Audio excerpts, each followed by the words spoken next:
You ask Tiger to solve. This deals with linear equations with one unknown. The final result is t equals 7. Let's solve it step by step. Swap sides. Isolate the t. Divide both sides by -9.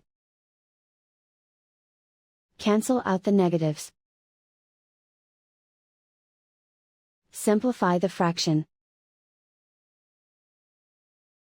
Cancel out the negatives. Find the greatest common factor of the numerator and denominator. Factor out and cancel the greatest common factor. And so the final result is t equals 7.